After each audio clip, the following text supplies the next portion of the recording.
Ikasampung Kabanata. Pag-alis noon, si Jesus ay tumawid sa ibayo ng ilog Jordan at nagpunta sa lupain ng Judea. Muling dumagsa ang maraming tao at tulad ng dati, sila'y kanyang tinuruan. May ilang pariseyong ibig subukin si Jesus, kaya't lumapit sila at nagtanong, Naayon po ba sa kautusan na hiwalayan ng lalaki ang kanyang asawa? Tugon niya. Ano ba ang utos sa inyo ni Moises? Sumagot naman sila. Ipinahintulot po ni Moises na gumawa ng kasulatan ng diborsyo ang lalaki at hiwalayan ang kanyang asawa. Ngunit sinabi ni Jesus, Ginawa ni Moises ang utos na yon dahil sa katigasan ng inyong ulo. Subalit simula pa ng likhain ng Diyos ang sanlibutan. Nilalang niya ang tao, na lalaki at babae. Dahil dito'y iiwan ng lalaki ang kanyang ama at ina. Magsasama sila ng kanyang asawa at sila'y magiging isa na lamang. Hindi na sila dalawa, kundi isa. Ang pinag-isa ng Diyos ay huwag paghiwalayin ng tao. Pagdating sa bahay, ang mga alagad naman ang nagtanong kay Jesus tungkol sa bagay na ito. Sinabi niya sa kanila, Ang sino mang lalaking humiwalay sa kanyang asawa at mag-asawa ng iba, ay nagkakasala ng pangangalo niya sa dating niyang asawa. At ang babaeng humiwalay sa kanyang asawa at mag-asawa ng iba, ay nagkakasala rin ng pangangalo niya. may nagdala ng mga bata kay Jesus upang hilinging ipatong niya sa mga ito ang kanyang kamay. Ngunit pinagsabihan sila ng mga alagad. Naggalit si Jesus nang makita ito at sinabi sa kanila, Pabayaan ninyong lumapit sa akin ang mga bata at huwag ninyo silang sawayin. Sapagkat sa mga katulad nila, naghahari ang Diyos. Tandaan ninyo, ang sino mang hindi tumatanggap sa paghahari ng Diyos, tulad ng isang maliit na bata, ay hindi mapapabilang sa mga pinaghaharian ng Diyos. Kinalong ni Jesus ang mga bata. Ipinatong ang kanyang mga kamay sa kanila at ipinanalangin sila. Nang paalis na si Jesus, may isang lalaking patakbong lumapit. Lumuhod sa harap niya at nagtanong, Mabuting guro, ano po ba ang dapat kong gawin upang makamtan ko ang buhay na walang hanggan?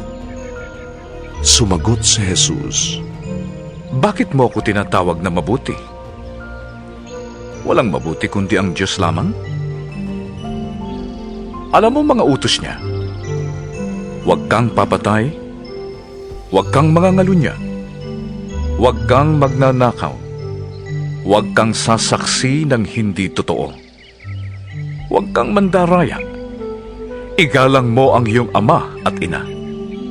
Guro, sabi ng lalaki.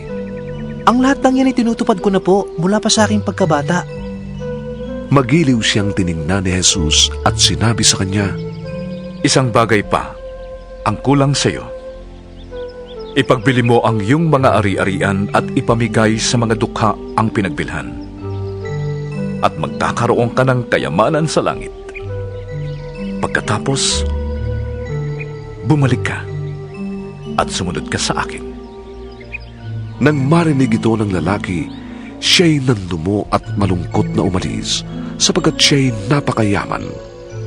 Pinagmasdan ni Jesus ang mga nasa paligid niya at sinabi sa mga alagad, Napakahirap para sa mayayaman ng mapabilang sa mga pinaghaharian ng Diyos. Nagtaka ang mga alagad sa pananalitang ito. Muling sinabi ni Jesus, Mga anak, talagang napakahirap mapabilang sa mga pinaghaharian ng Diyos. Mas madali pang makaraan ng kamelyo sa butas ng karayom kaysa mapabilang ang mayaman sa mga pinaghaharian ng Diyos. Lalong nagtaka ang mga alagad, kaya't nagtanong sila. Kung gayon, sino ang maliligtas? Tiningnan sila ni Jesus at sinabi sa kanila, Hindi ito magagawa ng tao, ngunit hindi ito mahirap sa Diyos. Magagawa ng Diyos ang lahat ng bagay. At nagsalita si Pedro. Iniwan namin ang lahat at kami sumunod sa inyo. Sumagot si Jesus. Tandaan ninyo, ang sinumang nag-iwan ng kanyang tahanan, o mga kapatid, mga magulang, mga anak, mga lupa dahil sa akin at sa magandang balita, ay tatanggap sa buhay na ito ng 100 ulit pa ng mga yon.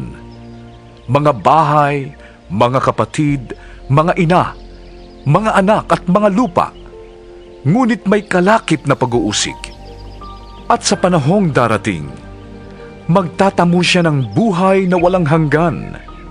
Ngunit maraming nauuna ang magiging huli, at maraming nahuhuli ang magiging una. Nasa daan sila papuntang Jerusalem. Nauuna sa kanila si Jesus. Nangangamba ang mga alagad at natatakot naman ang mga taong sumusunod sa kanya. Ibinukod ni Jesus ang 12 at sinabi ang mangyayari sa kanya. Sabi niya, Papunta tayo ngayon sa Jerusalem. Ang anak ng tao ay ipagkakanulos sa mga punong pari ng mga Hudyo at sa mga tagapagturo ng kautusan. Siya'y hahatulan nila ng kamatayan at ibibigay sa mga hentil. Siya'y kanila ring tutuyain, duduraan, hahagupitin, at papatayin. Ngunit, pagkaraan ng 3 araw, muli siyang mabubuhay. lumapit kay Jesus ang mga anak ni Zebedeo na sina Santiago at Juan. Sinabi nila, Guro, may hihilingin po sana kami sa inyo. Ano iyon? tanong ni Jesus. Sumagot sila, Sana po'y makaupo kaming katabi ninyo sa inyong kaharian. Isa sa kanan at isa sa kaliwa. Hindi ninyo nalalaman ang inyong hinihingi. sabi ni Jesus sa kanila. Matitiis ba ninyo ang hirap na titiisin ko? Makakaya ba ninyo ang bautismong ibabautismo sa akin? Opo. Tugon nila.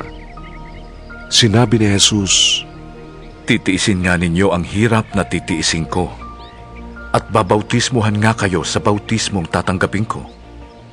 Ngunit hindi ako ang magpapasya kung sino ang mauupo sa aking kanan at sa aking kaliwa. Ang mga karangalang yan ay para sa mga pinaglaanan. Nang marinig ito ng 10 alagad, nagalit sila sa magkapatid.